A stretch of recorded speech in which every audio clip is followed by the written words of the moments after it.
Hi, you guys. I'm Suzi D. How's that? Y'all hear me? Yeah. I'm definitely an alcoholic, and Daniel, thank you for asking me to speak. And it was probably one of the most honest things you could have said is just another alcoholic. That's what I am tonight. It's my turn to stand up and tell my story, and that's the gift that we all get at one point. And it's a privilege to be here. It's an honor to come to this group. Whenever I come here, people talk to me, and that doesn't always happen. Back in the days when I was drinking, rarely did it happen anymore that people wanted me around or look forward to seeing me come through the door. When I come in here, I'm wanted and I'm loved and I'm even needed sometimes, and there's nothing better than that. Alcoholics Anonymous has brought me a lot. Like I said, my sobriety date is September 29th, 1987. So I'll do the math really quick because I always like to know how old people are and what happened and all that. So I got sober at 27, so I've been sober, and I'm 66 now. So if you're good at math, then you know that I've been sober 38 years. And I attribute that solely to remaining sponsored, active, meaning I constantly work with other alcoholics, always in meetings. I don't think I've missed more than 5 days between a meeting ever. In all that time, I've never stopped going to meetings and started again. I need it. There's a bad neighborhood up here, folks. I need help. And I was taught a long time ago that I need the willingness to ask for help still. I still need to let people know I need help. And that's good for me. My home group's in Cary. I live in Raleigh, but my home group's in Cary. It's called There's a Solution. It meets Tuesdays and Thursdays, 7 o'clock. Tuesday's a beginner meeting, Thursday's a literature-based study, and if you're ever in that area at all, I don't care what we'll come get you, we'll bring you to dinner, and we'll bring you back to the home group. We'd love to have you. Seriously, please come. You know, they always say, is your home group the best one? Or I don't know if it's the best for you guys, but it's a good fit for me because it keeps me involved in being in the middle of Alcoholics Anonymous. And what it does is it teaches me how to get along with you guys. Some of y'all are a bit difficult, you know? So it really does. It helps me to learn a little bit more tolerance, a bit more compassion, some understanding, you know, some ideas. My mind gets expanded a little bit. And the older in AA I get, the more I realize that all of you almost have better ideas than me, especially business meetings. So it's been good for me to continue to be active and part of a home group and be in the middle. You know, I had a hard time. I like being in the middle of center stage, drinking. That was fun. But, you know, being up here and being in the middle, believe it or not, I don't love doing this. Everybody thinks you do it just because I've done it for a long time. I don't love doing this at all. I'd much rather work one-on-one with another woman or even a small table of people and go through the book. That's like my favorite thing to do. And of course, my sponsor, I met my first sponsor my first night at AA, and you'll hear about that in a minute. And mainly what I want to tell you about it, you know, we always kind of joke what we were like, what happened, what we're like today, and that sounds kind of hip, slick, and cool. But what I like is on page 29 of the book, it says each individual in those personal stories describes in his own language and from his own point of view the way he established his relationship with God. And in the actual manuscript, it talks about either the way he established a relationship or rediscovered one. And that was my experience. I rediscovered a relationship with God by coming to Alcoholics Anonymous. So I'll tell you a little bit about me. Okay, so I was a pretty cute kid. I liked to fish with my grandpa. I was raised right. My parents were good people. My mom we were Catholics, Sunday Catholics, if you know what that is. And we had a good family life. My father was a doctor and a dentist. My mom was a psychologist. And I was her, pet project. She always knew when I didn't have a boyfriend or when I was eating too much and too chubby, she'd let me know. So I always had a lot of therapy at home early on, and it was free, which was good. And, I was raised right. I had values and morals placed upon me and brought into our home. My father's best friend was a Catholic priest, and I loved him. My brothers and us, we saw him every Sunday. He had dinner at our table, and we had a great relationship, and I never had any issues with my faith as a young girl. I believed that there was a God up there somewhere, and that hopefully he would do some more things that I liked, pretty much, And when things didn't go my way necessarily, I would go to him sometimes late at night when I would go to bed, and I would pray and ask for things that I thought were, something I should get or not get, depending on like that B in science class or, those kind of problems. But my parents partied hardy, and they drank a lot, and they worked a lot. And that was kind of the lifestyle I was raised around. A lot of clinking glasses, beaded gowns, opera guild, beautiful tucks and tails. My parents were, busy at the country club most weekends. And, by 9 years old, I could sign my own signature for a hamburger for myself and a friend. And I really thought I was something, From an early age, I had a privileged kind of life, I think, really. I look back, my first year of sobriety, I would have told you it was the worst life ever, and my mother was a wicked witch, and, I would have told you a lot of other stories that, luckily, they're not getting me my first year of sobriety, is what I'm telling you. But over time, and a lot of good inventory, and finally telling the truth about things, I've come to realize not only did my parents do the best, but they were suffering with the same illness that I have.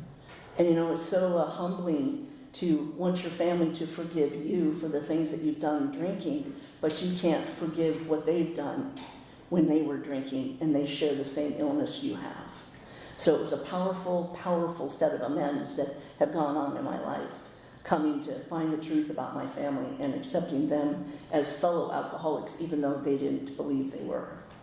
So I'm going to tell you a little bit about my life. Like as a young kid, I always had that inner voice that said, you're not quite as pretty as Julie, and you're certainly not as smart as Daniel, but you know what, you're going to get in there and give it a whirl. But I always had that less than kind of feeling. I didn't quite measure up. I mean, I wasn't pitiful or anything. I guess I talked to some of these friends on Facebook now that were in classes with me when I was a young kid over the last, 20 years, and I found out that I was pretty popular. I didn't realize that. I guess I forgot that when I was drinking, but I was pretty popular, and I had a lot of friends, and I loved sports. But I would have told you my life was just very small, and nobody liked me, and I really didn't get along well, and I had a hard time speaking. That was all in my head, most of it. I was afraid of everything. I was afraid of your reaction, mostly. And I was raised that way. And, I had 2 older brothers and a younger brother, and being the only girl was good at some times and bad at other times. Never did take the garbage out my first 10 years of life. But, I did, I learned a lot about how to cook and things like that because my mother's alcoholism got pretty bad pretty quick. And I began to pray a lot and ask God to fix my mom. And that wasn't happening on my timetable. And you'll notice that with God. God does a lot of things that he doesn't do according to my will. And there was a real problem with that later on. And, as a young kid, my parents, like I said, always alcohol. There was a whole basement that was a bar that looked like Tiki Joe's in Hawaii. Don't ask me where that is, but my father decided one time when he came back from a vacation to just make the whole basement a bar that looked like a restaurant and bar in Hawaii. So he did. And so, I just lived that way in my family's life, and we drank on Easter morning, mimosas on Christmas, or Thanksgiving cold duck on Christmas. It was, champagne and orange, whatever. There was always drinking with every event, and I was raised that way. I was raised around it, and I thought it was glamorous and exciting and wonderful. And at 12, a couple of my brother's really cute friends invited us, a couple of these girls and me, to go over up to the schoolyard and have a couple of beers with them. And I was very excited. More so, I was excited about the beer than the boys because I wasn't feeling like I had much of a choice. Julie was there, so I wasn't going to have much fun, So I figured I just might as well go for the beer. So I get up there, and if the strangest thing happened within a couple of those beers. Now remember, I've had drinks of alcohol, but never the effect produced. And that night I experienced the effect produced by alcohol. I think I had 2 Mickey Wide Mouth beers. And I was very concerned with getting the third from him. He didn't need 2.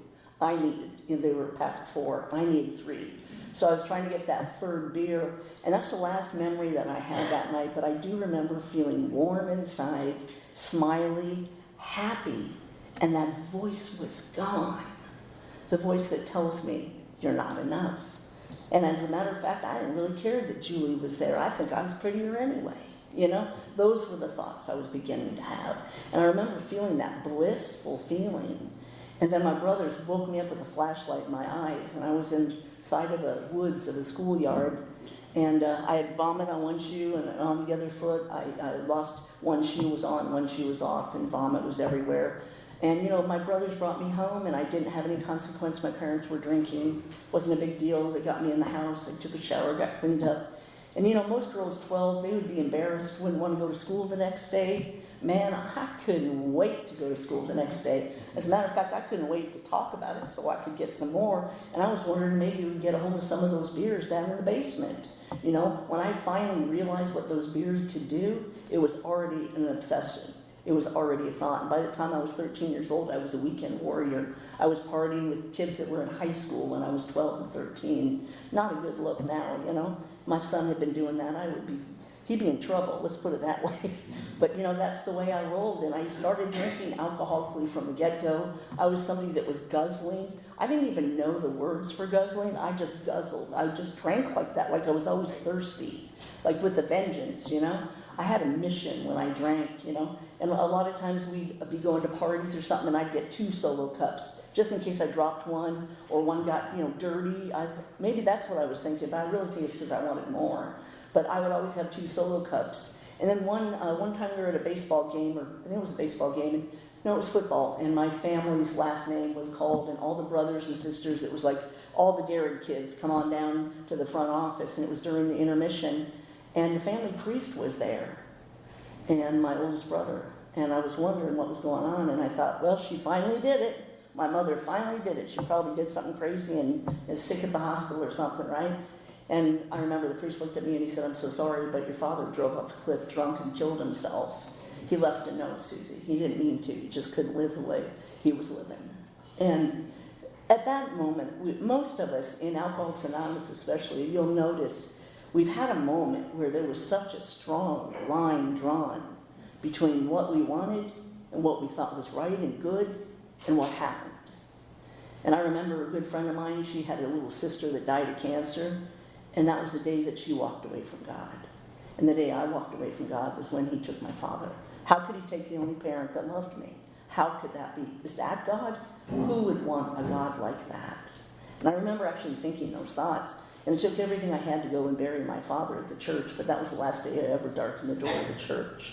Within 6 months, I was living downtown with other homeless kids, drinking alcoholically, out of school, sometimes going back to school and living in the backyard of my neighbors, you know, like sleeping on chase lounges, you know, when it was warm enough to be able to be outside, other times trying to stay overnight at kids' houses until the parents caught on that I didn't have somewhere to go. I lived like that for a lot of years, drinking. And when I drink different than my friends. Like when I get together with some of the friends from school, I'm the girl that, like, I'm hammered, I'm laying across a pool table, I've been passed out probably for an hour, and nobody can move me, and I can't hear anything. That's how drunk I am.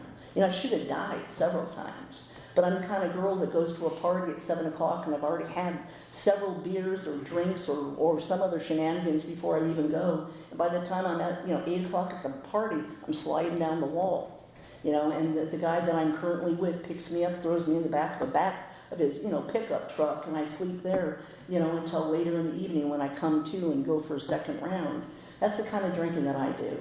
And by the time I was about 18 years old, I had met Mr. Wright. I was at a bar illegally. I wasn't 21, but that never stopped me. And then I saw this man walk through the door, and he went directly to the bathroom, and I thought that was a little odd. I didn't realize he spent a lot of time in the bathroom. I couldn't figure out why. And then I realized it wasn't a Coleman problem. It was another kind of problem.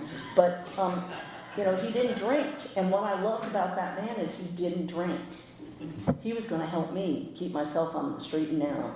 I needed a babysitter, let's face it, and especially a good-looking one with a leather jacket. That was fine with me, And so that worked out really well for, a couple of years. When he couldn't work, I always could work. I'd work drunk, I'd work at 7-Eleven. It wouldn't matter. I'd do anything to work. I was a hard worker. That was always something I did because I needed my alcohol. It wasn't because I was, a good worker and wanted to excel at my job and be a better employee. It's because I needed drinks. And that's why I worked. I started doing that every night kind of drinking, if you remember that phase of your drinking, maybe if you got there, where you start drinking every night and you notice that, man, you're drinking more than 2 or 3. You're drinking, getting hammered, 5 or 6 beers. You see the cans in the morning, that kind of drinking. And then I'm always trying to stop and get my you-know-what together and stop doing some of the things I'm doing, like not paying rent and getting thrown out of places. I'm beginning to start having consequences. I mean, from a young age, I'm having consequences. And I begin to think it's just the cost of doing business, of drinking, and doing some of the other shenanigans that he showed me. So I was very easily able to stay awake now, sometimes for several days, and I was able to drink the way I like to drink. So that was really powerful and exciting for the first couple of maybe 6 or 7 months. And then it got very costly financially, and it began to wear on my spirit and my soul. And I didn't know at the time my conscience was gone. That piece of me that knew when I did something that wasn't quite right. I didn't have that feeling anymore. Like that wasn't really cool. You know what I mean? That wasn't a good thing to do. That wasn't there anymore. And then the idea of maybe getting involved in stealing a wallet from a girl that I'd known from middle school. And I took her wallet while we were out trying to drink together, and we ran out of money. So I stole her own wallet. I knew she was holding out, and I was right. And I got the money, and I threw her wallet in the garbage in the bathroom. And to think I could steal from a friend, that's not stuff that I do. But now I'm doing that kind of stuff.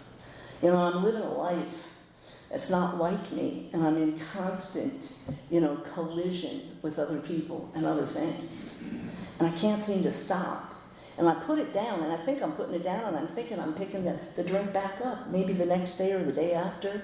And it can't be that bad. I'm not like my mom. I'm not laying on the floor drunk, half naked with a bottle of Jim Beam, not able to function or go to work. I'm still working at 7-Eleven. I'm facing all the beers in the cooler and going to work at 6 a.m. Now, meanwhile, I'm smoking their cigarettes and drinking their beer, but that's not a problem, right?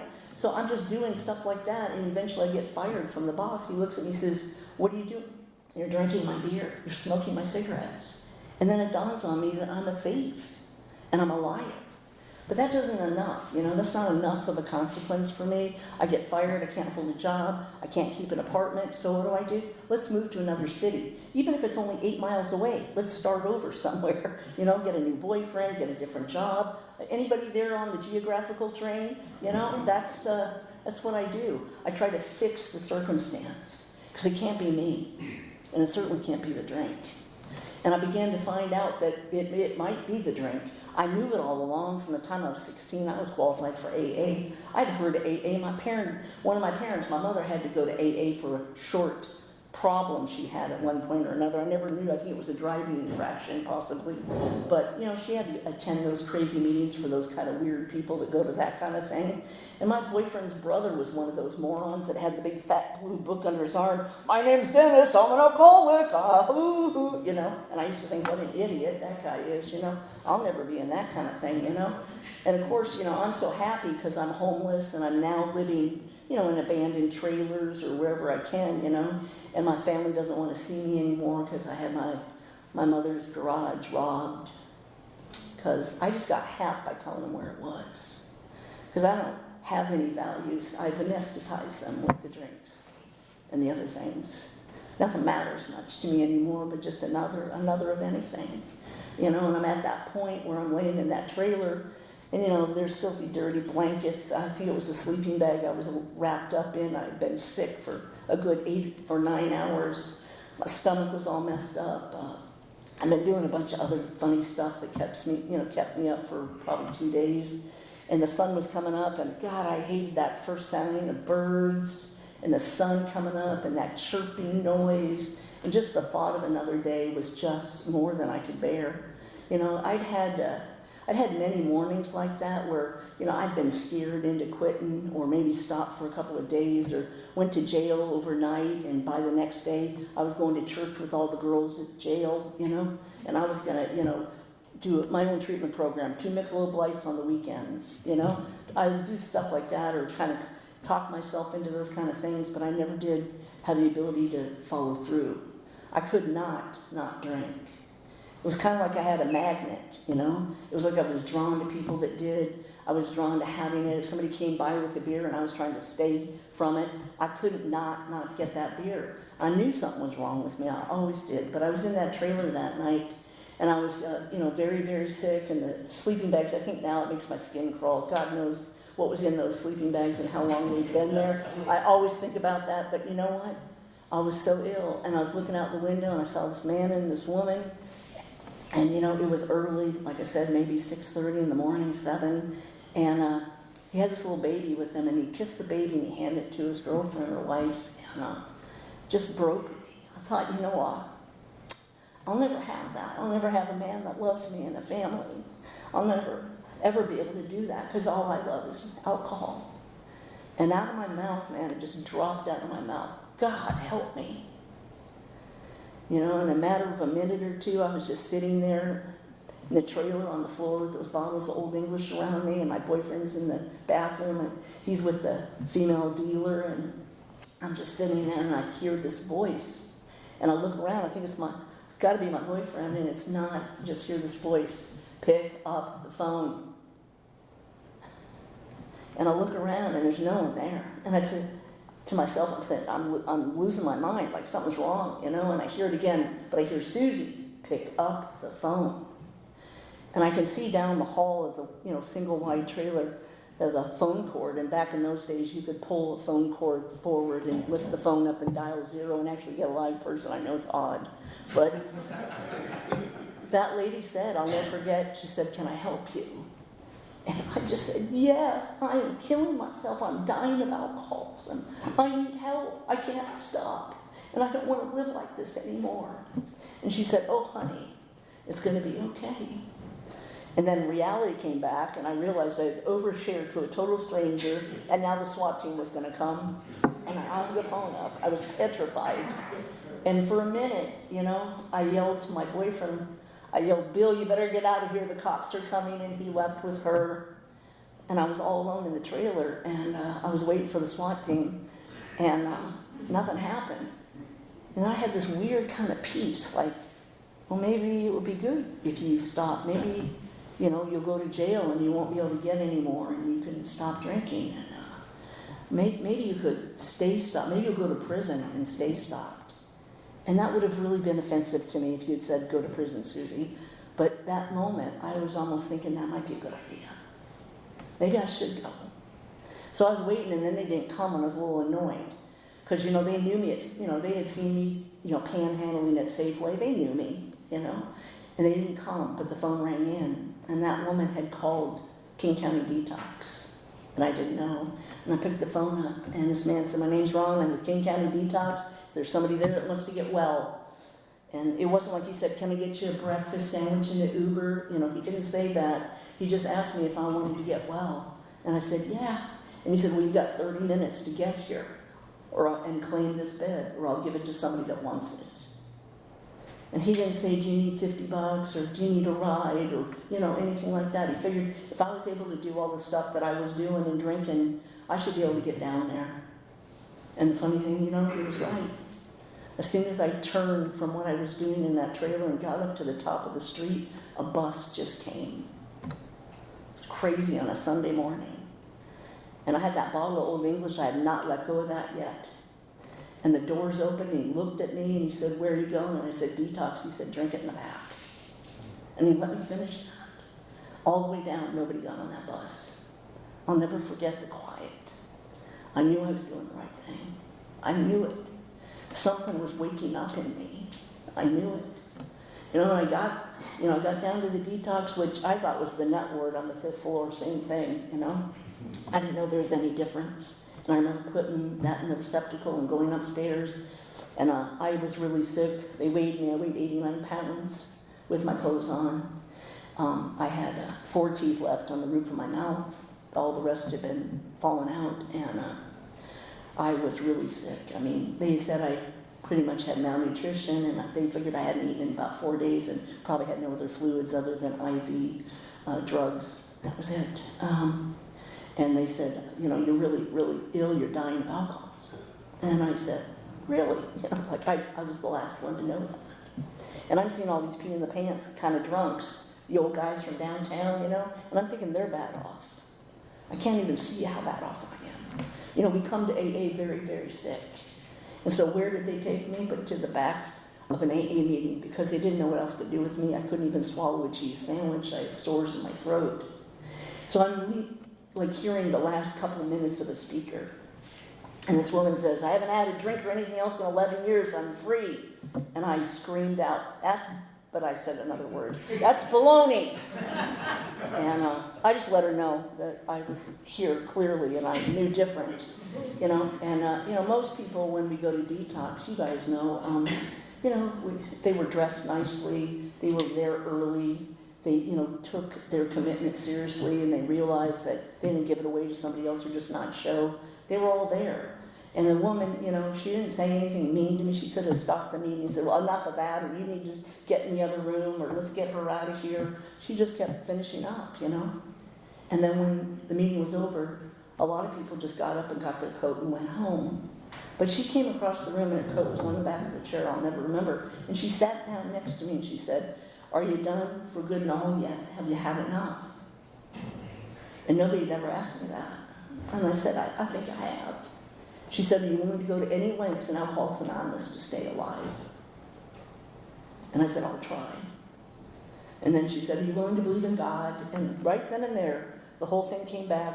Church, sundresses, can't dance, any prejudice I had, any old idea was all spinning in my head, and it was like she could see it. And she said, group of drunks, good, orderly direction, can you do that? And I said, I can try that. And so then she grabs a piece of paper and a pen from her purse, and she gets her coat, and she hands me, and I'm thinking, great, all those handsome men in suits from Sunday morning, and I get her phone number, great, aren't I lucky, But meanwhile, she comes up there, and it's not a phone number, it was an address, and the address was to her home group. And it was about 20 miles from where I was at Detox. And she said, come, and I will meet you there twice a week, and if you want to find a way out that works, and you can have permanent recovery if you do this way of life, the way it's been shown to me, I'll show it to you. But you can't be late, and you need to come on Tuesdays and Thursdays, or whatever days it was of the week. And I thought about it, and weird things were happening to me at Detox. People were praying over me, crazy things I never would have allowed before, but I was letting anybody do anything. I was desperate, I was pretty bad off, I was sick, and I didn't know where to go. Couldn't go back, couldn't even go back to that old trailer. I'd end up doing the same thing and being with the same people, and I knew that was not going to happen. And I called AA, and I got I had a woman come and get me and bring me out to that hotline, or from the hotline, a meeting out there, and I went out to Auburn, Washington, and I waited for that lady at the coffee bar at the Vista meeting, and I'll never forget, she was there, and she turned around, she said, you made it. I said, yeah, I made it, I need to. She said, good, and she opened up that book, and she showed me the first page of the book, I'll never forget, and there's nothing on the first page, She said, that's what you know about alcoholism. And I was highly offended. I had gotten quite an education in treatment, not just kidding. But we think we know a lot more than we do. And she said, I want you to be quiet for a while and let me read this book to you so that you can find yourself in here. If you don't identify in here, you'll end up going out and walking away from maybe the only place that can keep you alive. It sounded very dramatic to me. But you know what? It was pretty dramatic. I was dying. So I don't know why I should expect anything less, So she had me come there, and she would take me through the book, and I remember early on she had crazy expectations. Like she said to me, one time I needed to come an hour before the meeting. I thought that was just rude. I had plenty of other things to do, homeless, I had a schedule to keep, But anyway, and people I needed to meet, and men, friends I wanted to see, and how we are. And so I had to go to the meeting early, and then they made me meet Charlie, who was terrible. He made me set up the chairs his way, not my way. I don't know what that's about. But his way was very painful, and it was a lot of precision. And I was not very precise at that time. As a matter of fact, I was a little bit arrogant and a little bit self-pitying and a little bit mad that I had to be at AA, but I had nowhere else to go.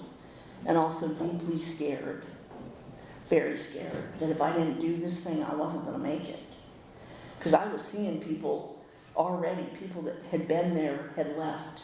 Word had gotten out that they weren't staying sober anymore. And I didn't want that to happen. So I listened to that woman, and she brought me through the steps, and I remember kneeling and praying, saying that third step with her. And I was wondering, why is she praying? She's probably said this prayer 100 times, why she's praying it with me. She said, because our book talks about a witness. We were reading it this morning, one of my sponsees and myself, talks about somebody who was actually praying for us. During that time, that man or woman that said that third step prayer, they were praying for us to receive, have that selfishness removed so that we could get past ourselves, so that we could hear God.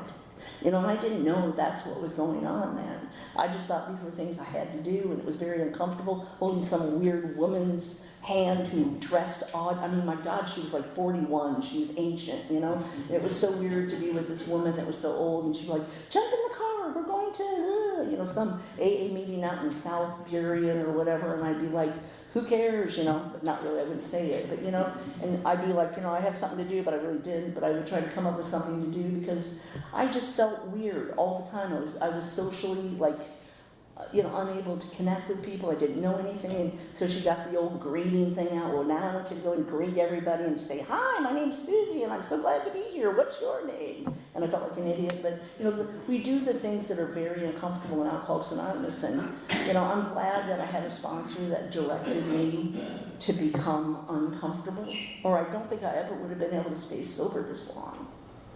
Because I know a lot of girls, and they don't want to be uncomfortable. I've worked with many of them. They won't do things that are hard, things that might make them feel a little bit embarrassed or a little bit, uncomfortable or really, really something they don't want to do. And I'm so glad that just out of the gate, I learned it was okay to be uncomfortable. It was okay not to know something. And it was okay that somebody else was kind of directing my thinking and helping me. And, they didn't want me sharing in a meeting. I didn't know anything to be sharing. Much of my information would probably get you drunk. You know what I mean? I just really didn't have anything to offer. And I always thought I had a lot to offer. I thought I was a pretty special person. And then when I started, the ending of my drinking and that whole, defining of that last point of really realizing I was alcoholic, I began to realize that I really didn't have anything anymore. I had no family. I had no friends. I had no home. I had no direction for a job. I had blown I'd gotten into 3 of the best colleges in the country on full scholarships, and I had stolen from every single one of them. The money that they gave me, I took it. I went to a couple classes and never went again. By the way, you do have to pay that back in amends if you have a good sponsor. Darn it. But those are the kind of things that I did because that's who I was. And I had a woman that, took me through the steps like that. When I did that inventory, I finally saw how awful I treat people, how unjust I am, how huge. I'm so worried about being judged because I'm the queen of the judging. That's why I worry so much about being judged, because I know how to do it better than most of you. Why am I so hard on others and easy on me? And our book talks about one of the principles is where we need to reverse that and learn to give other people, more credit and us less. We need to see that they're doing more than we are. And just like simple little things that I had all twisted the wrong way from my drinking, small things started to make sense to me. She had me do crazy things like kneel and pray, and I was like not there yet. I didn't even know what I believed, what I didn't believe at that point, doing that, 3rd step and going into even to step 11. I really wasn't sure what I was praying to, ceiling, bedspread. I didn't really know. I believed there was something, but I had never made contact.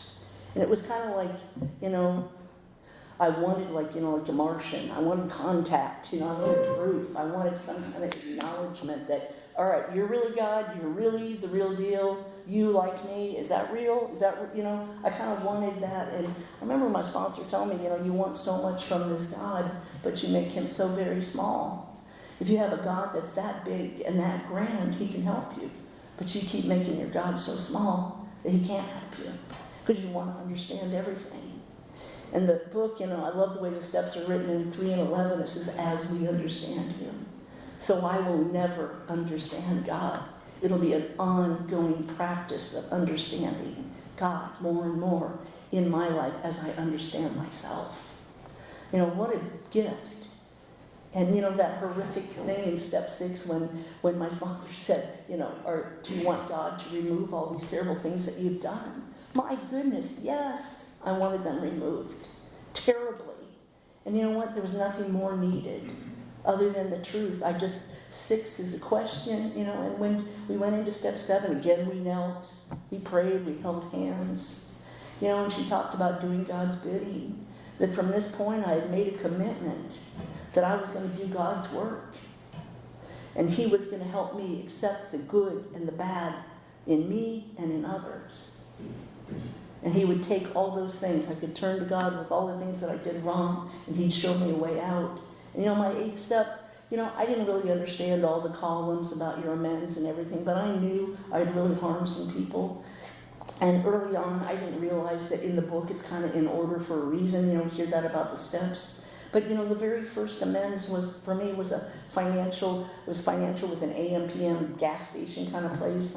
I remember coming up with $75 doing a catering job and paying that money because I stole alcohol from that gas station the last month of my drinking before I got sober. And that was the first amends I went there. And let me tell you, AM PM and corporate, they'll take your $75, believe me. They did. And I felt so good to get right. Just that first financial amends was powerful. And then I told a friend that I had lost track of, that I had treated horribly. And, I was able to tell her that I was a poor friend, and that I was selfish and unkind, and I'd harmed her by not paying any attention to her, taking advantage of her kindness. And it was so good to be able to ask her if she could forgive me, and that over time maybe she'd come to see a change in me. It was so powerful to have that experience, that maybe I could again have some of these friends and friendships that I ruined, And I'll never forget, the hardest amends was going to be my mother, and I knew it, and I really didn't want to do it, but I did it. I knelt and prayed with my sponsor. I wrote a letter, and I sent the letter, and it came back with a stamp from the post office, returned to sender. By that point, my mother had pretty much had enough of me, and emotionally she couldn't take another, me in the back of an ambulance, or me at jail, or wherever else I was at, or downtown again, getting called. And she just didn't want to hear from me. She wanted to see if I could get my life together. And it took a year, and I spent that next year saving money to go to Arizona to make a face-to-face amends with my mom. It was probably one of the most powerful things that ever changed me, because it wasn't so much what I said, but I remember her seeing that I was serious, that I had spent that year planning this trip and making the money and putting her before other things. And I hadn't done that in a very long time. And the amends and the words maybe weren't perfect, but I remember telling her I was so sorry that I scared her so badly, that I took her peace, that I worried her desperately. And there were nights she couldn't sleep because of my selfishness. That's what I apologize for. It still bothers me. And you know what? I'm so glad that 38 years later, it still offends me. I pray to God I never lose that. By the time I was doing step 10 and looking how to do an inventory all day, it was hard to always see myself going back and forth from selfishness to resentment. Oh, dishonesty again, I'm fibbing, back and forth. But what it taught me was to realize I was just simply human, and I'd always put myself on some kind of pedestal, that I needed to be better than I was, and that God had loved me all along the way I was. But I had always thought of God as this mean guy, somebody up in the heavens that punished people that didn't do right things, And I'd always had that terrible, chip on my shoulder about a power greater than me. And, the 11th step is about praying for, the power to do God's work and His will. And that I wasn't going to be able to do that if I was keep finding things wrong with God and finding fault where there was no fault. Because it was just fear. I was afraid He wouldn't like me. And how silly. I mean, there were boys I was afraid wouldn't like me, and I survived them, But, it was really, truly about realizing that, that God, He allowed me to have my free will. He gave me the right and the ability, if I wanted to go all across this country drinking and doing terrible things and choosing not to get sober, even when AA was presented to me many times, when help had been presented to me and I said no. My father had the same free will given to him. He had a chance to drink and ruin his career and choose that with his alcoholism and not get help from the county that offered it to him at one point. I found out later. But, my father had the same free will. And, unfortunately, my father died before he had a chance to sit down in Alcoholics Anonymous meeting. And I'm ever so grateful that I see that God just loved me enough to let me get to the end of me, so that I could see Him. And when I went to that AA meeting, I'll think about those people, they used to say stuff like, oh, I earned my chair here. And I'd be like, oh, no, I didn't earn this chair. If I'm here tonight, this is a gift. I got a chance at a future. I got a chance at living the life I'm supposed to live. And that's what I wanted. I really wanted, as that little girl praying if I could be a saint or an angel someday. I used to pray that when I was like 7 or 8 years old.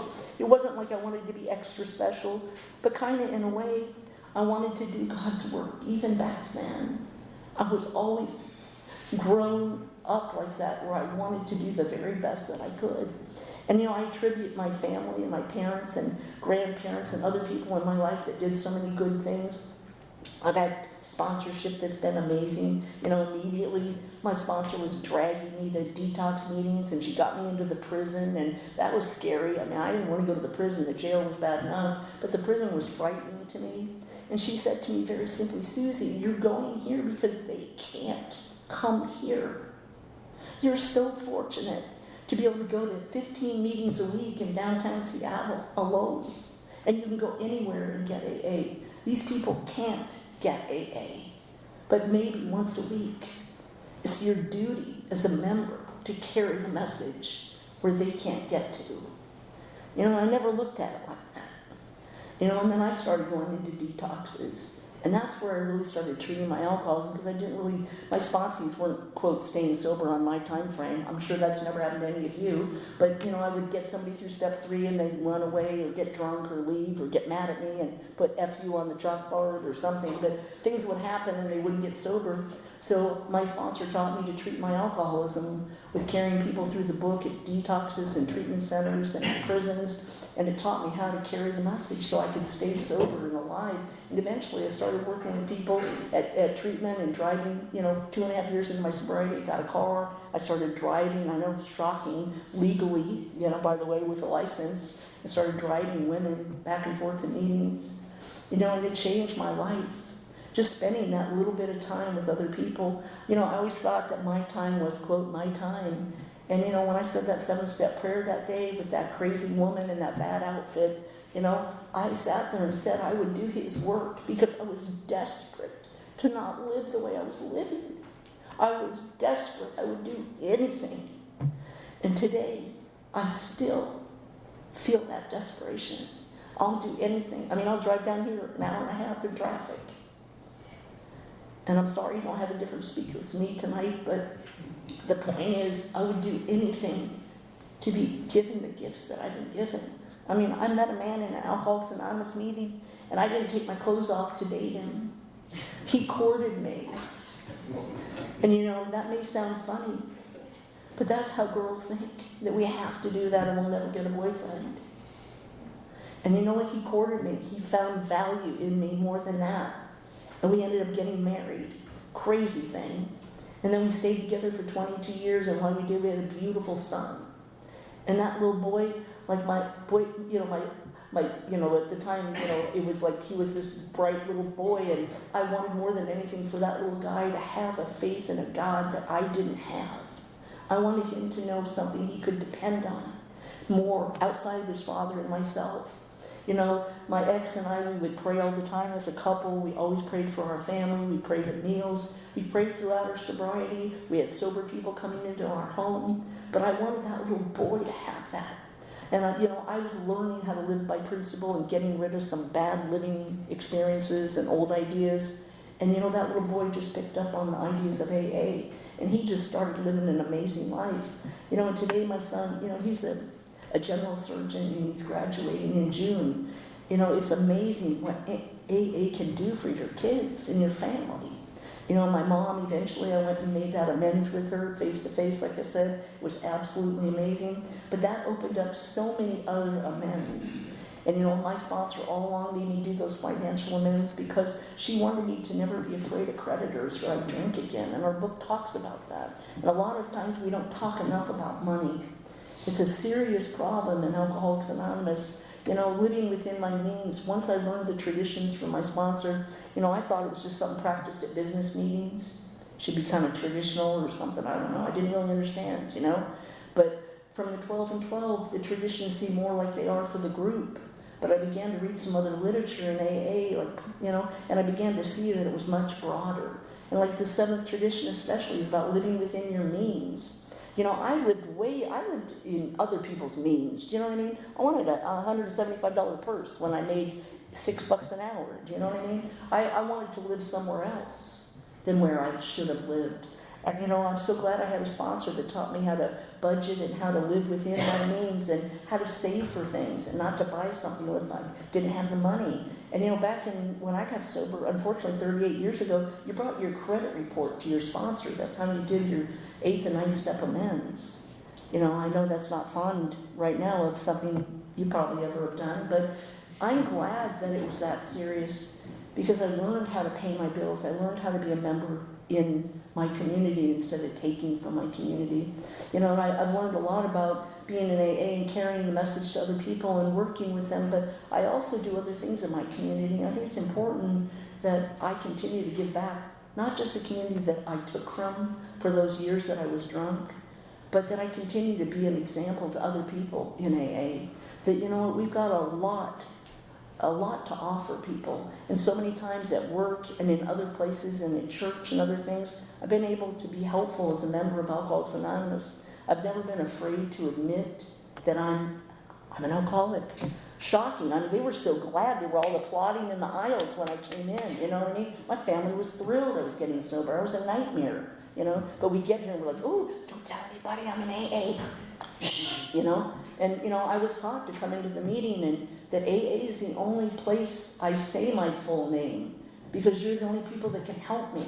And if you don't say your full name in here, we're going against our anonymity. Anonymity is for out there. That's when I drop my last or personal name. In here, I should always use my full name. What happens if someone says something like Daniel, and I hear something and I want to talk to him again, or I want to ask him maybe to work with me, but he just says his name's Daniel? Well, there's like 15 Daniels in Aberdeen or wherever we are, you know, Southern Pines. You can't ever find him. But that one night, you know it. That window of wanting help is small, folks. In that one moment, if we don't have someone's name or number or a way to get them, that window goes away. You all have had those windows of thoughts about getting sober, but you pushed it off, or you didn't do it, or you can't find a number, or that guy won't care, he won't remember me. And I don't want to be like that. I want someone to remember that there's help here. And if I get a phone call at 4 o'clock in the morning, I get a phone call. I don't put it on Do Not Disturb. I should be disturbed the rest of my life for the kind of life I was living. And God isn't like that. He's never punished me for what I did. He's only giving me more. You know, crazy things are happening in my life. You know, I retired and I had a great career and I went to go back to school and I had this family and my son and I are super close and all these wonderful things have come to happen in Alcoholics Anonymous. And just more things come, like God gets me to travel places. I mean, somebody offered me a free cruise the other day. I mean, that happens to me and I don't deserve it. And it's not because they were bored one day and had too much money. I mean, just strange things come to me because I'm always looking to help another. I'm always trying to be in the middle. And I'm trying often not to be thinking about myself. So I'm going to end it at that. And I want to thank you for the opportunity for letting me come down here tonight.